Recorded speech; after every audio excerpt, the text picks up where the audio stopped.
नमस्कार। Planning and sustainable development in Indian context के part 2 का अध्ययन करेंगे। इसके अंतर्गत आज हम चैप्टर के सेकेंड हाफ का अध्ययन करते हैं, जिसमें सबसे पहला कंसेप्ट आता है सस्टेनेबल डेवलपमेंट, यानी सतत पोषणीय विकास। इसका अर्थ होता है संसाधनों का इस ढंग से प्रयोग करना कि वह आज भी हमारे काम आए और आने वाली पीढ़ियों के भी काम आए। तो इसको कहते हैं सस्टेनेबल डेवलपमेंट, यानी सतत पोषणीय विकास। तो आप लिखेंगे इसमें, जब क्वेश्चन आएगा तो आप बताएंगे कि जो डेवलपमेंट है वो मल्टी डायमेंशनल कंसेप्ट होना चाहिए और इसका सिग्निफिकेंस पॉजिटिवली रहना चाहिए कि वो आज भी हमारे सोसाइटी को ट्रांसफॉर्म कर सके और इन्वायरमेंट की भी प्रोटेक्शन कर सके। और ये जो सस्टेनेबल डेवलपमेंट है, इसको second half of 20th century में ये मेनली सोसाइटी के बीच में आया, खासकर इंटरनेशनल लेवल पर, कि हमें जो रिसोर्सेज हैं उनको अच्छे ढंग से मैनेज करना पड़ेगा, क्योंकि जब सेकेंड वर्ल्ड वार हुआ तो उसके बाद कई सारे ड्रामेटिक चेंज जो है वो सोसाइटी में या वर्ल्ड लेवल पर देखने को मिले। और इसमें इस बात का ध्यान रखा गया कि जो ग्रॉस डोमेस्टिक प्रोडक्ट है या ग्रॉस नेशनल प्रोडक्ट है, जीएनपी जिसको आप बोलते हैं, या पर कैपिटा इनकम जिसे पीसीआई हम बोलते हैं, तो उसको इंक्रीज करते हुए हमें हमेशा इन्वायरमेंट का ध्यान भी रखना पड़ेगा। क्योंकि जब हम कोई भी कंट्री है वो इकोनॉमिकली डेवलप करती है तो वो स्पीडली या पॉजिटिवली जो काम करती है तो उससे अनइक्वल डिस्ट्रीब्यूशन हो जाता है और ख़ासकर इससे इन्वायरमेंट को बहुत अधिक नुकसान पहुंचता है।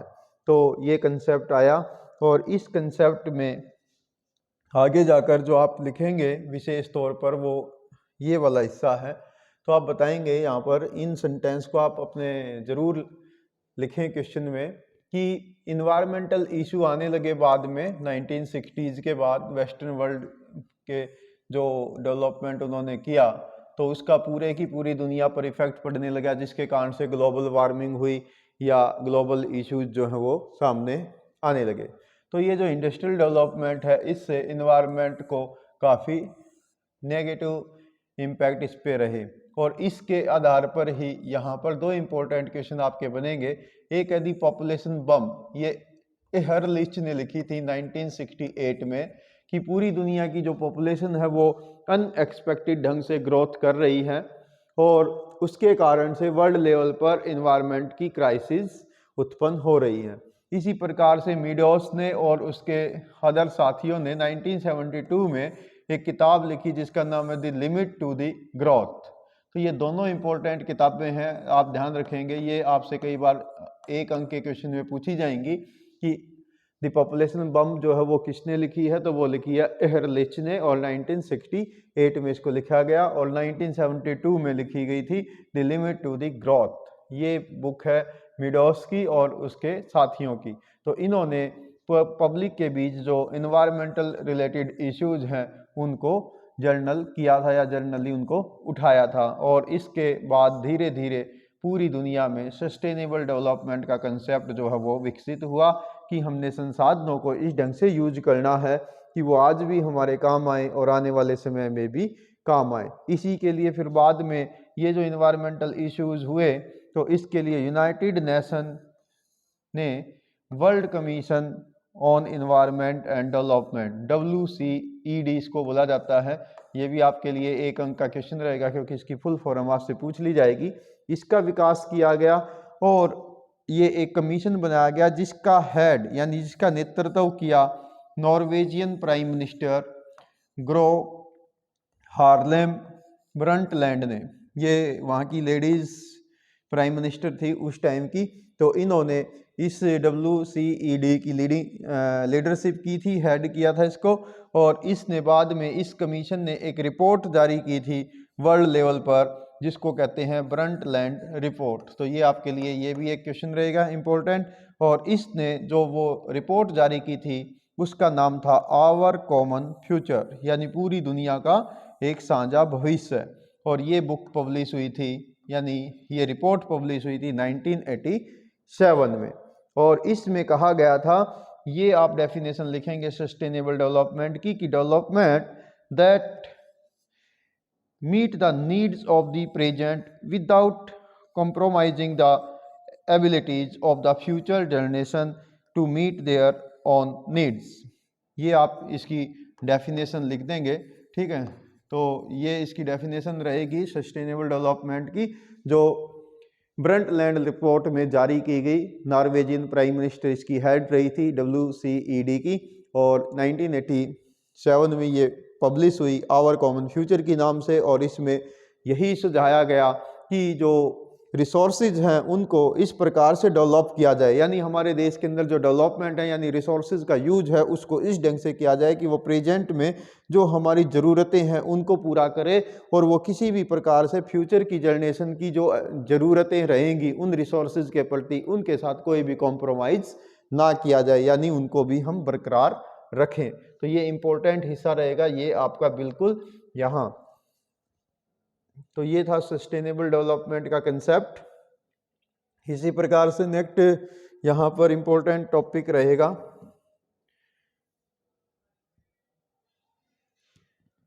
इंदिरा गांधी कमांड एरिया, ठीक है। तो इंदिरा गांधी, सबसे पहला क्वेश्चन तो यही है कि भारत की सबसे बड़ी कैनाल कौन सी है, सबसे बड़ी नहर कौन सी है। कैनाल मीन्स नहर, नहर और नदी में अंतर होता है। नहर जो है आर्टिफिशियल होती है, मैन मेड होती है, और कैनाल रिवर जो होती है, नदी जो होती है, वो नेचुरल होती है। तो देश की सबसे बड़ी कैनाल है ये इंदिरा गांधी कैनाल।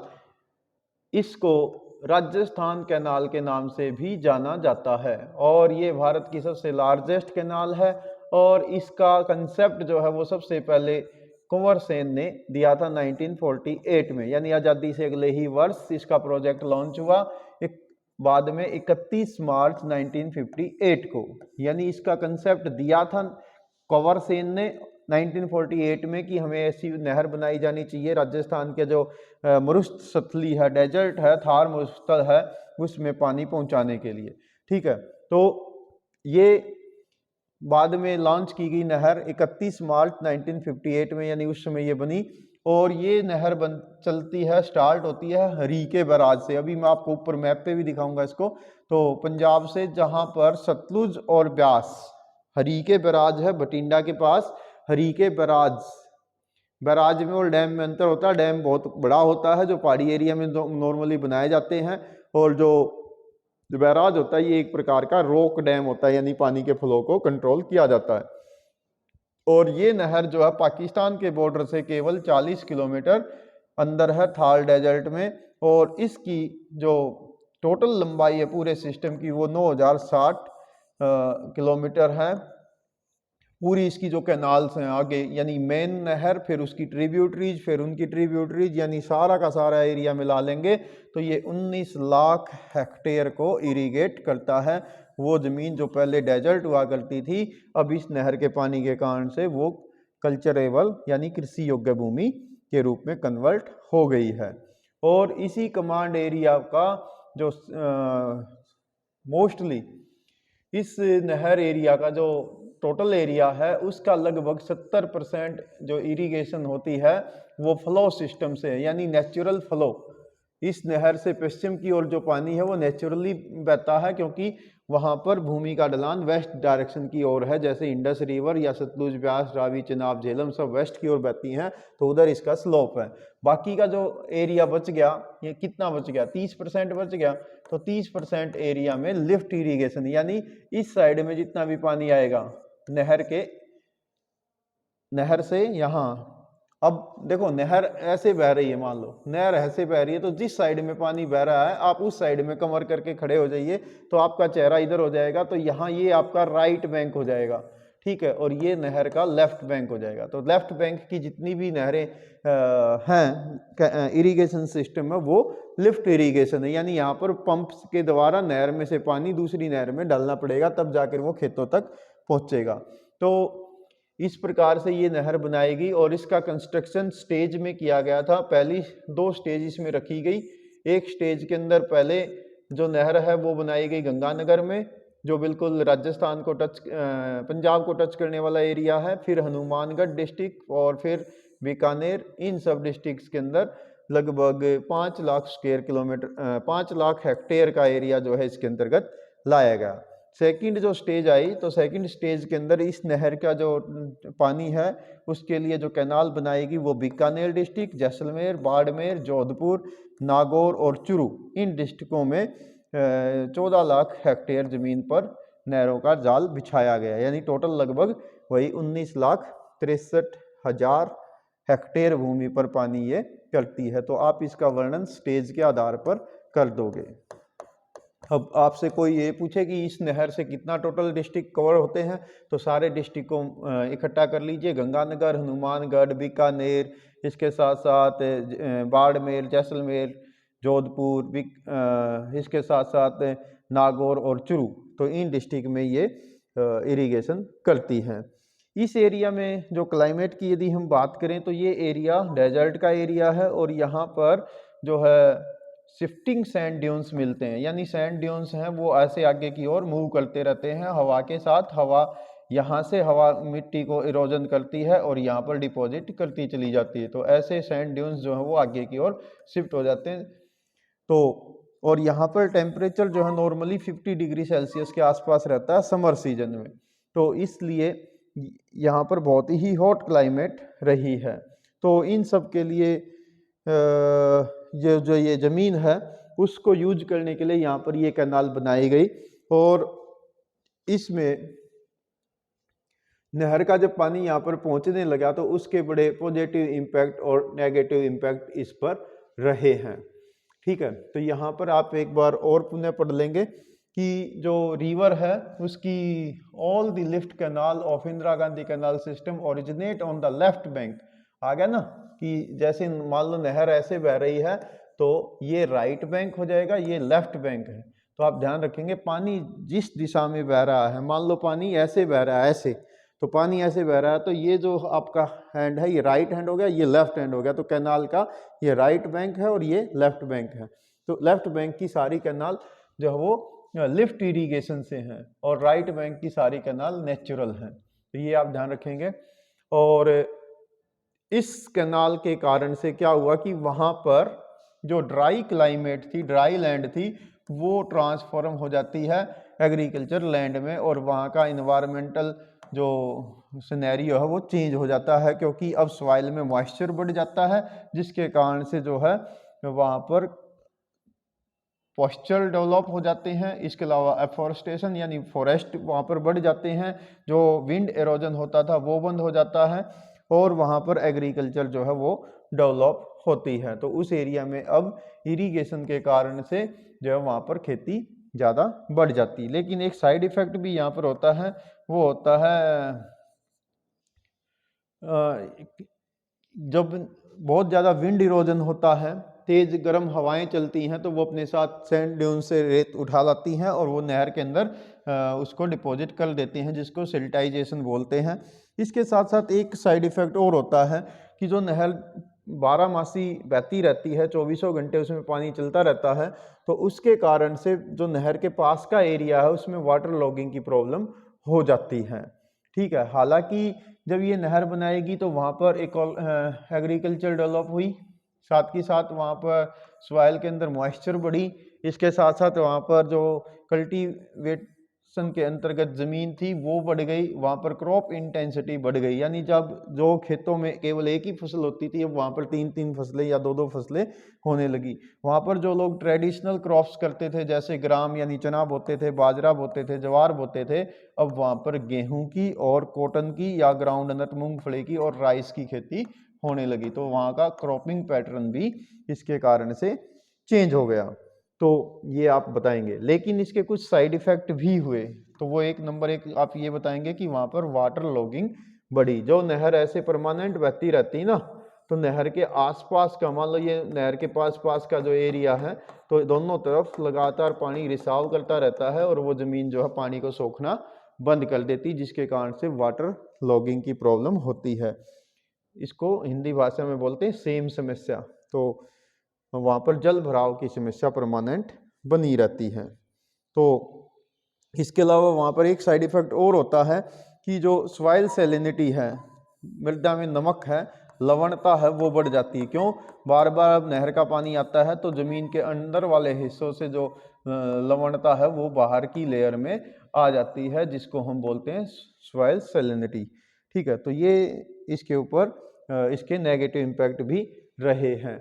एक तीसरा नेगेटिव इम्पैक्ट ये पड़ा कि वहाँ के लोग, राजस्थान के लोग पालर पानी के रूप में बरसात के पानी को इकट्ठा करते थे टैंक में, कुंड में, टांका में, जिसको टांका बोलते हैं, अंडरग्राउंड जो वहाँ पर एक चैम्बर होता है तो जिसको टांका बोला जाता है, और उसमें बरसात का पानी वो हार्वेस्ट कर लिया करते, तो जिसको पालर पानी बोलते हैं।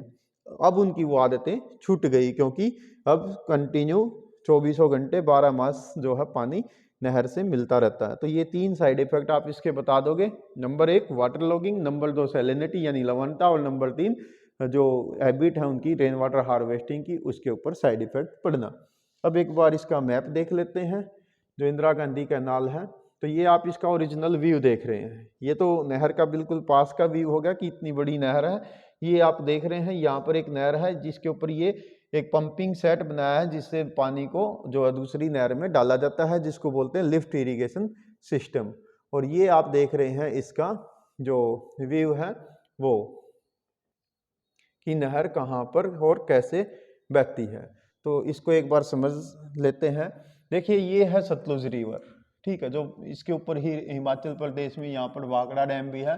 और दूसरी नदी आती है जो है ब्यास रिवर, ठीक है। तो ब्यास और जो सतलुज है ये यहाँ पर मिल जाती हैं हरी के नामक स्थान पर। तो ये भटिंडा के पास में यहाँ पर एक डैम बनाया गया है, यानी हल्का सा बैराज बनाया गया है, और पानी आगे सतलुज के रूप में बह के चला जाता है पाकिस्तान में। ये वाला एरिया जो है ना पाकिस्तान का है, यानी यहाँ से आगे आप ये मान के चलिए कि ये पाकिस्तान है। अब यहाँ से केवल इनकी जो डिस्टेंस है, एवरेज डिस्टेंस जो है पाकिस्तान बॉर्डर से, वो लगभग 40 किलोमीटर के आसपास है। तो 40 किलोमीटर दूर ये बहती है बॉर्डर से। तो यहाँ पर ये नहर बहती है पंजाब में, थोड़ा सा हिस्सा इसमें सिरसा डिस्ट्रिक्ट का भी आता है, हरियाणा का। तो पंजाब में इसको बोलते हैं राजस्थान फीडर, ठीक है, राजस्थान फीडर के नाम से इसको बोला जाता है। ये नहर पंजाब में सिंचाई नहीं करती है, ना ही हरियाणा में करती है, ये केवल राजस्थान में इसकी इरिगेशन होती है।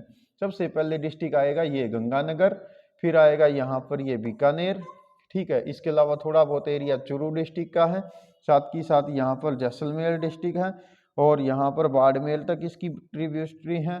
इसके साथ साथ यहाँ पर इधर जोधपुर है, तो वहाँ पर भी है। तो इन सब डिस्ट्रिक्ट्स में ये पानी डिस्ट्रीब्यूट करती है। इसके साथ साथ बाड़मेर, बीकानेर, जोधपुर, जैसलमेर, चूरू, तो इन सब एरिया में इसका पानी कहीं ना कहीं डिस्ट्रीब्यूट होता है। अब इससे इस कैनाल से जितनी भी नहरें इधर हैं, ये वाला जो सारा एरिया है, तो यहाँ पर नेचुरली पानी चला जाता है। इस सब एरिया में स्लोप है, लेकिन इस साइड जितना भी पानी आपने लाना पड़ेगा तो वो सारा का सारा लिफ्ट इरिगेशन से आएगा, यहाँ पर लिफ्ट से आएगा, ठीक है। लिफ्ट इरिगेशन ही यहाँ पर होती है। और ये हो गया इसका लेफ्ट बैंक और ये हो गया इसका राइट बैंक, तो ये आप ध्यान रखेंगे। तो ये डायग्राम भी आप पेपर में रफली बना सकते हैं और इसको आप बनाइए। 5 नंबर का क्वेश्चन ये मोस्टली आपके पेपर में आता है। नेक्स्ट देखते हैं।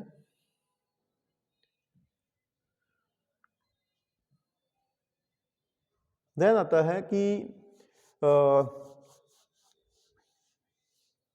Measurement of the promotion of the sustainable development. ये तो जो इंदिरा गांधी कैनाल है उसके पॉजिटिव नेगेटिव इम्पैक्ट क्या पड़े। हालांकि देखो यहाँ पर कुछ पॉइंट वाइज दिए गए, एक बार पुनः बता देता हूँ, ऑलरेडी तो मैं आपको बता ही चुका हूँ। नंबर 1 क्या हुआ था कि इरिगेशन इंक्रीज हुई थी, ठीक है। नंबर 2 क्या हुआ था कि क्रॉपिंग पैटर्न वो चेंज हुआ था, ठीक है। इसके अलावा वहाँ पर थोड़ी प्लांटेशन जो है वो ग्रो हुई, प्लांटेशन या प्लांटेशन क्रॉप्स जो है वो कवर हुई। इसके साथ साथ वहाँ पर सिट्रस फलों की खेती होने लगी। तो आप एक एक शब्द ढूंढ के यहाँ से बना सकते हैं इसके ऊपर। वहाँ पर वृक्षारोपण बढ़ा था, ठीक है। इसके अलावा शेल्टर बेल्ट में प्लांटेशन इंक्रीज वहाँ पर की गई, वहाँ पर पॉस्चर यानी पशु चारण का एरिया वो इंक्रीज हुआ। इसके अलावा इस एरिया के अंदर जो इकोनॉमिक बैकग्राउंड था लोगों का वो थोड़ा सा इम्प्रूव हुआ, क्योंकि अब उनके पास ज़्यादा पहले से खेती होने लगी। पहले वो केवल बरानी एग्रीकल्चर करते थे यानी ड्राई एग्रीकल्चर करते थे, अब वो वेट एग्रीकल्चर भी करने लगे।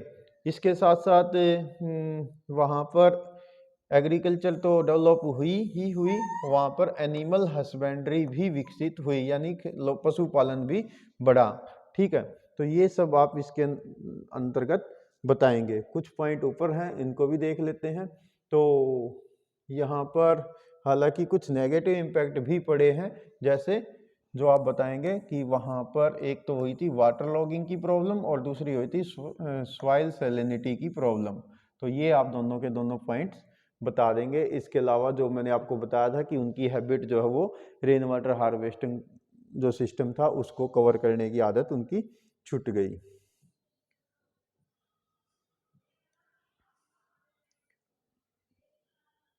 नेक्स्ट आपका MCQ है, तो देख लेते हैं इसमें भी क्या करता है कि रीजनल प्लानिंग क्या रेफर करती है। रीजनल प्लानिंग, रीजनल जो प्लानिंग होती है वो एरिया स्पेसिफिक होती है। ठीक है, क्योंकि रीजन की बात करें ना तो वो एरिया स्पेसिफिक आगे कहता है ITDP integrated tribal development programme. ठीक है, तो ये ऑप्शन हो जाएगा। देन आपसे पूछता है which one of the following is the most crucial factor of the sustainable development, तो वो होता है आपका एग्रीकल्चर डेवलपमेंट। तो एग्रीकल्चर डेवलपमेंट सबसे ज़्यादा वहाँ पर हुआ था, तो ये आपका क्वेश्चन रहेगा। तो प्यारे विद्यार्थियों, ये था आपका चैप्टर। हम मिलते हैं आपसे नेक्स्ट चैप्टर के साथ, तब तक आप इसको रिवाइज करते रहिए। कोई किसी भी प्रकार की आपको समस्या आती है तो आप कमेंट्स के माध्यम से मुझे लिख सकते हैं। Thanks, have a nice day.